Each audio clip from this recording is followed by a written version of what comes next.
हमने कई बार बात की है कि धारा 4। अब सवाल आता है धारा 4 क्या है? जो कानून नहीं जानता वो धारा 4 कैसे जानेगा? लेकिन मैं आपको कहता हूं कि धारा 4 जाननी बहुत जरूरी है। यह आपकी सबसे बड़ी ताकत है। यह जो अधिकार आपको दिया गया है, इस अधिकार से भ्रष्टाचार में 50% से ज्यादा कमी आ सकती है। आप रट लीजिए धारा 4। और धारा 4 कौन सी? आरटीआई एक्ट की धारा 4। ये जो धारा 4 है वो इतनी जबरदस्त है, मैं बहुत जिम्मेदारी से कह रहा हूं आपको कि अगर धारा 4 की पालना कोई भी सरकार, चाहे राज्य सरकार चाहे केंद्र सरकार कर लेगी या कोई सरकारी विभाग कर लेगा, तो वहां भ्रष्टाचार जो है वो करना मुश्किल हो जाएगा और असंभव हो जाएगा।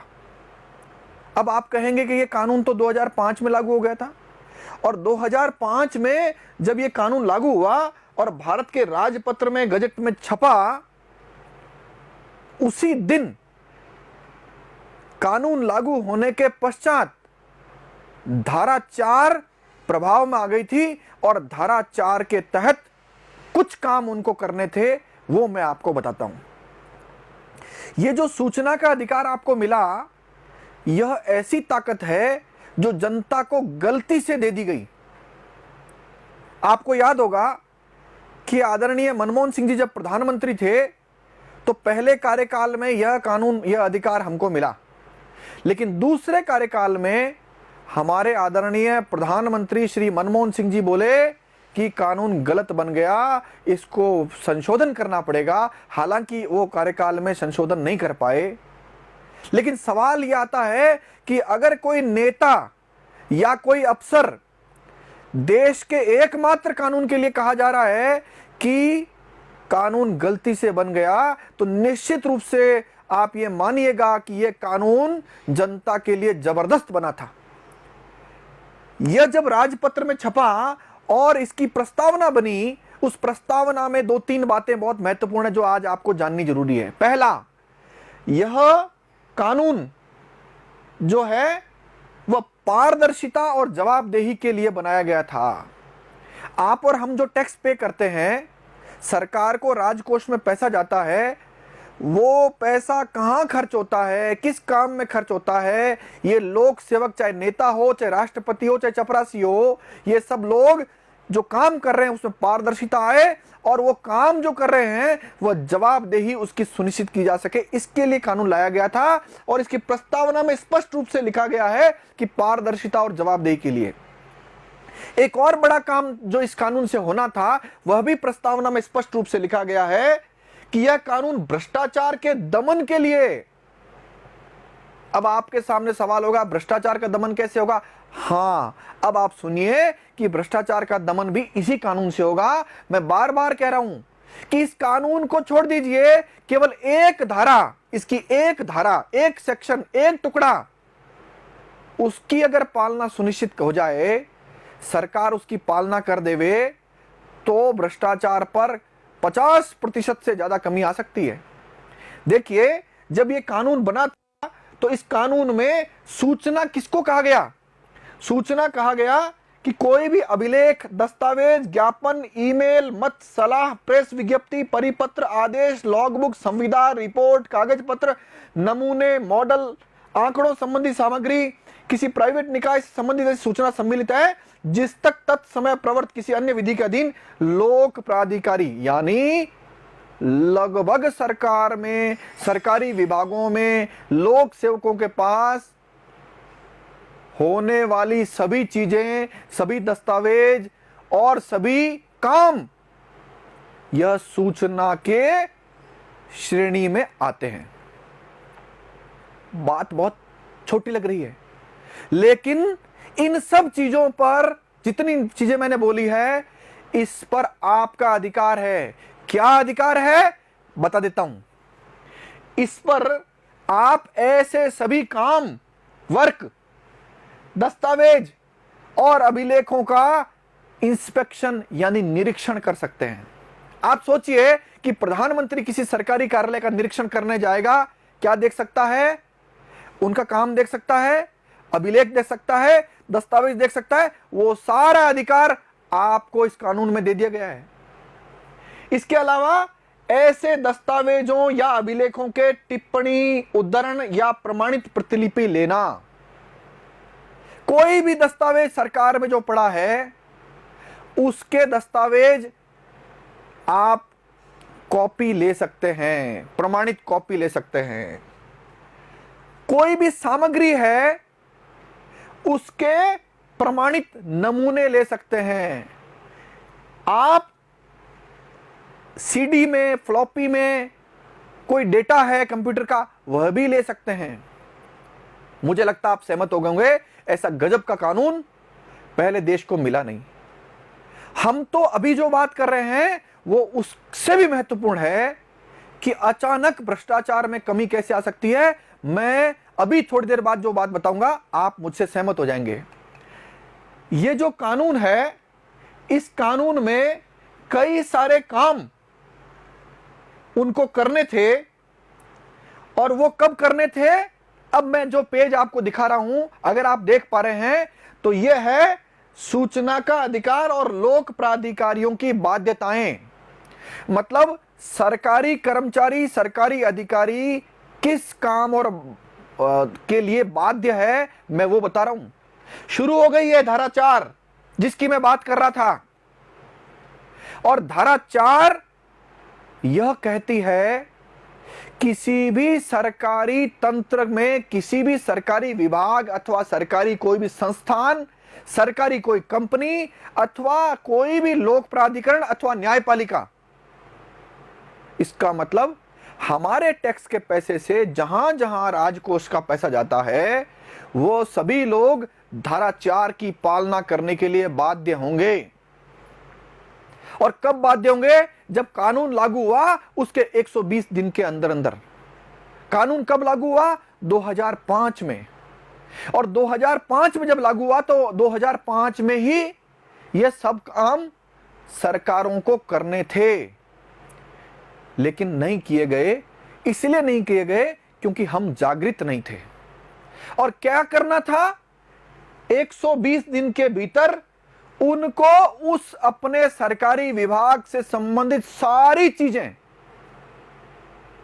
मैं दोबारा बोल रहा हूं, उस विभाग से संबंधित सारी चीजें अपनी वेबसाइट अथवा किताब के माध्यम से अथवा किसी अन्य माध्यम से जनता को देनी थी। नहीं दी गई। पता है क्यों? हम जागृत नहीं थे। अगर यह सूचना ठीक ढंग से, ईमानदारी से डाली गई होती, और इसमें प्रावधान किया गया है कि हर सूचना को प्रतिवर्ष अपडेट भी करना है। अपडेट तो छोड़िए, डाली ही नहीं गई क्योंकि कोई अपने पैरों पर कुल्हाड़ी मारेगा क्या? कोई भी लोक सेवक जो हमारे टैक्स के पैसे से वेतन लेता है वो चाहता ही नहीं है कि धारा 4 की पालना की जाए। यहां बात किसी एक दल की नहीं चल रही है। कोई सा भी दल इस देश में आया, इस राज्य में आया, उसने इसकी पालना नहीं होने दी और जनता को अंधेरे में रखा, इसका प्रचार प्रसार नहीं किया। क्या क्या बताया गया है मैं बता देता हूं आपको। हम जिस सरकारी विभाग की बात कर रहे हैं उसके संबंध में उस सरकारी विभाग की विशिष्टियां, कृत्य और कर्तव्य कि उस सरकारी विभाग की क्या क्या ड्यूटियां हैं, अपने कर्मचारी और अधिकारियों की शक्तियां और कर्तव्य, उस सरकारी विभाग के अफसरों की क्या क्या पावर्स है और क्या क्या ड्यूटीज है, यह उनको वेबसाइट पे डालना था। उनके द्वारा जिस प्रक्रिया के तहत काम किया जाता है वह प्रक्रिया भी वेबसाइट पर डालनी थी। अपने कृत्यों के निर्वहन के लिए स्वयं द्वारा स्थापित मापदंड वह भी वेबसाइट पर डालने थे। इसी प्रकार से उस सरकारी विभाग का संचालन किस कानून के तहत होता है, किस नियम के तहत होता है, किस विनियम के तहत होता है, किस अनुदेश के तहत होता है, इसकी निर्देशिका भी और अभिलेख भी उनको वेबसाइट पे डालना था। बताइए क्या बचा उस सरकारी विभाग का? मुझे लगता है कि उस सरकारी विभाग के पास धारा 4 के भी इस छोटे से टुकड़े को अगर डाल दिया जाए, कुछ नहीं बचेगा। सरकारी कर्मचारियों की बगल में फाइल डालकर चलने की आदत, गोपनीयता रखने की आदत कानून कहता है नहीं रखनी है। इसके अलावा ऐसे कितनी चीजें हैं, मैंने आपको 5 बताई है, 6, 7, 8, 9, 10, 11, 12, 13, 14, इतनी अनगिनत चीजें। उसमें कितने कर्मचारी हैं, कितने अधिकारी हैं, उनकी डायरेक्टरी यानी उनका नाम, पदनाम, उनके संपर्क नंबर, उसको डायरेक्टरी कहते हैं, वह भी डालनी है। कौन अधिकारी, कौन कर्मचारी कितना वेतन लेता है, क्या भत्ता लेता है, यह भी उनको इसी में डालना है। इसके अलावा कोई आपकी योजना है, उस योजना में क्या प्रस्तावित खर्चा है, क्या उसका विवरण है, वह भी इनको इसमें डालना है। आप गूगल पर आरटीआई एक्ट इन हिंदी और इन इंग्लिश, ये जो आपको ठीक लगे लिख लीजिए, उसका पीडीएफ डाउनलोड करिए और धारा 4 पढ़ लीजिए, जरूर पढ़िएगा। अभी जो आप लोग मुझे देख रहे हैं, ऐसा कोई व्यक्ति नहीं बचे जो इस धारा 4 को नहीं पढ़ लेवे। और धारा 4 पढ़ने के बाद औरों को भी पढ़ाइएगा और ये कहिएगा यह हमारा अधिकार है।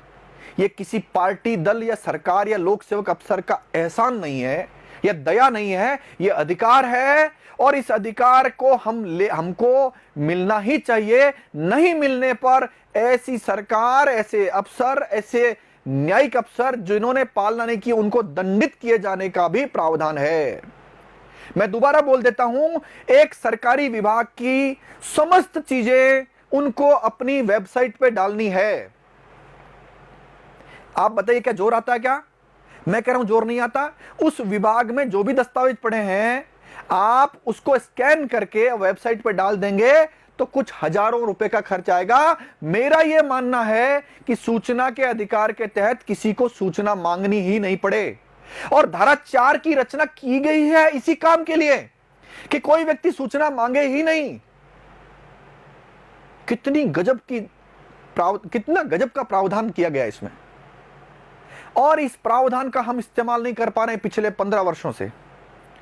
मैं राजस्थान में रहता हूं, आप किसी और अन्य राज्यों में भी रहते होंगे, केंद्र में भी कई स्टेट हैं जहां पर केंद्र की सरकारें हैं, वहां भी इनकी पालना नहीं की गई है। अब हम एक अभियान चला करके इसकी पालना अगर सुनिश्चित करा पाए तो भ्रष्टाचार में 50% कमी आ जाएगी। यानी जो सरकारें कहती है कि हम ऊपर से 100 रुपए रवाना करते, जनता के पास 10 रुपया पहुंचता है, अचानक जनता के पास जो है 55 रुपया पहुंचने लग जाएगा। और ये जो बीच के लोग, खाने वाले लोग हैं, केवल धारा 4 की पालना से अगर पूरा सूचना का अधिकार की पालना हो गई तो दृश्य समझिए क्या होगा। आपने कभी सूचना मांगी है 10 रुपए खर्च करके? जरूर मांगिएगा। यह आपका अधिकार भी है और आपकी ड्यूटी भी है कि आपके टैक्स के पैसे का सदुपयोग हो रहा है नहीं हो रहा है। केवल धारा 4 में आप पढ़िएगा। मैं धारा 4 पर पुनः आपके सामने आऊंगा और इस धारा 4 के बारे में बताऊंगा, लेकिन धारा 4 आपके मुंह पर रट जानी चाहिए। ज्यादा कानून की बात नहीं है, इसमें कोई वकील की जरूरत नहीं है। अनपढ़ लोगों को इस कानून का इस्तेमाल करना आता है। हम तो कुछ पढ़े लिखे लोग भी हैं, तो हमको क्या इस कानून की जानकारी नहीं होनी चाहिए? होनी चाहिए। यह मेरा आपसे आग्रह है। धारा 4 आपकी जबान पर चढ़ जाना चाहिए। धारा 4 हमारे सब परियोजनों, मिलने वाले मित्रों को, गांव, कस्बे, शहर, गली गली के हर नागरिक के जुबान पर चढ़ना चाहिए धारा 4। और धारा 4 हमारी दशा और दिशा बदल सकती है। छोटा सा प्रावधान सरकार मानेगी तो ठीक, नहीं तो हाई कोर्ट और सुप्रीम कोर्ट के माध्यम से इनको मानने के लिए बाध्य होना ही पड़ेगा। एक केवल धारा 4 की पालना अगर हम करा पाए तो धारा 4 में जितनी बातें मैंने बताई, इसके अलावा यह भी इसमें ऐड है कि सूचना प्राप्त करने के लिए नागरिकों को उपलब्ध सुविधाओं की विशिष्टियां, जिनके अंतर्गत किसी पुस्तकालय या वाचन कक्ष के यदि लोक उपयोग के लिए अनुरक्षित है तो, यानी धारा 4 की ये सब चीजें अपनी वेबसाइट पर डालिए। इसके अलावा कोई लाइब्रेरी आसपास है, वहां भी रखिए ताकि जनता के लिए देखने के लिए सुलभ हो। आपको सभी जिनसे सूचना मांगनी है उनका अधिकारियों का नाम, पदनाम वगैरह भी डालना पड़ेगा। और ऐसी सूचनाओं को न केवल डालना है, उनको अपडेट भी करना, यानी अद्यतन भी करना पड़ेगा। हर साल उनको अपडेट करना पड़ेगा, जो ये नहीं कर रहे हैं। अब सवाल आते नहीं क्यों कर रहे हैं? क्योंकि हमको अधिकार पता नहीं है। हमको अगर अधिकार पता होता तो ये दृश्य नहीं होता। 15 साल से राजस्थान में इसकी पालना पूर्ण रूप से सुनिश्चित नहीं हो रही है। सरल सा तरीका है, सरकारें कई बार करती है। आप राजस्थान के हर जिला कलेक्टर को यह कहिए, सरकार अगर चाहे तो क्या कर सकती है, यह आदेश जारी करिए कि अपने जिले के सभी सरकारी विभागों में धारा 4 की पालना सुनिश्चित करा करके 20 दिन के अंदर अंदर एक शपथ पत्र सरकार को भेजिए। कोई कलेक्टर अपनी नौकरी गंवाना नहीं चाहता, और नौकरी नहीं गंवाना चाहता तो फिर वो निश्चित रूप से पूर्णतः पालना करके ही शपथ पत्र देगा। अगर सरकारें चाहे तो ऐसा कर सकती है, लेकिन सरकारें नहीं करती है, क्योंकि कोई भी व्यक्ति अपने पैरों पर कुल्हाड़ी नहीं मारेगा। उनको यह पता है कि यह जनता का अधिकार है, इसलिए वो पालना नहीं कर रहे हैं। और चूंकि हमको यह पता नहीं कि हमारा अधिकार है, इसलिए हम इसकी पालना नहीं करवा पा रहे हैं। मैं आपको 2-3 चीजें और बता देता हूं इसके संबंध में। यह सारा काम उनको कहने की जरूरत नहीं पड़नी चाहिए, यह सारा काम उनको स्वप्रेरणा से करना है, स्वप्रेरणा से। यह कानून में प्रावधान है और यह बाध्यकारी है, विवेकाधिकार नहीं है उनका। इसी प्रकार से ये सारी इंटरनेट पर जब डाल देंगे आप, तो उनको लोगों तक भी पहुंचाना है, प्रचार प्रसार भी इनको करना है। और यह उनकी स्थानीय भाषा में भी पहुंचाना है। जैसे राजस्थान में राजस्थानी अगर कोई जानता है तो राजस्थानी में भेजना है, अन्य राज्यों में कोई दूसरी भाषाएं तो उन भाषाओं में भिजवाना है। कुल मिलाकर के इस अधिकार का प्रचार प्रसार इस तरीके से करना है कि कोई भी अनपढ़ व्यक्ति भी इसको समझ सके। यह काम इनको करना है। और इस सूचनाओं को सूचना पट्टों, समाचार पत्रों, लोक उद्घोषणाओं, मीडिया प्रसारणों, इंटरनेट व अन्य युक्ति के माध्यम से, जिसमें किसी भी लोक प्राधिकारी के कार्यालयों का निरीक्षण शामिल है, जनता को सूचना और जानकारी देना आवश्यक है। कई सारे लोग बहुत कहते हैं कि सूचना के अधिकार का दुरुपयोग होता है, सूचना के अधिकार से लोग ब्लैकमेल करते हैं। मुझे आप ये बताइए, अगर धारा 4 की पालना आप कर देंगे तो मुझे बताइए कि कोई कैसे ब्लैकमेल कर सकता है। आप ये सारी एक विभाग की ये सारी सूचनाएं जो धारा 4 में बताई गई है वो सारी इंटरनेट पर डाल देंगे तो कोई आपको कैसे ब्लैकमेल करेगा? नहीं कर सकता ना। इसका मतलब यह है ये दुर्जन लोगों ने, भ्रष्टाचारी लोगों ने सज्जन लोगों के मुंह में डाला गया है कि एक्ट का दुरुपयोग होता है। आप पारदर्शिता और जवाबदेही के लिए और भ्रष्टाचार के दमन के लिए यह काम जब आपको करना था और आपने नहीं किया, तो अब आप क्या बोलेंगे? वह चीजें आपके मुंह में डाली जा रही है जबरन। सज्जन लोग, बहुत अच्छे ईमानदार लोग भी इस तरह की बात कर रहे हैं, खुद के अधिकार को समाप्त करने काम कर रहे हैं।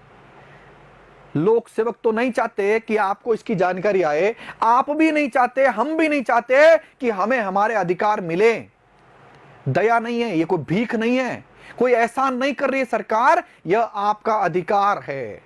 और आपके अधिकार की प्राप्ति तब होगी जब आप जागेंगे, आप खड़े होंगे और आप अपना अधिकार मांगेंगे और इनको दंडित करवाएंगे। हम धारा 4 पर एक बड़ा अभियान आंदोलन खड़ा करने वाले हैं, सरकारों को बाध्य करने वाले हैं, लोक सेवकों को दंडित करवाने वाले हैं। अगर इन्होंने पालना नहीं की तो आप सब लोग अगर ऐसा कर पाए तो निश्चित रूप से हिंद की जय होगी, ऐसा मेरा मानना है। धन्यवाद। जय हिंद, जय भारत।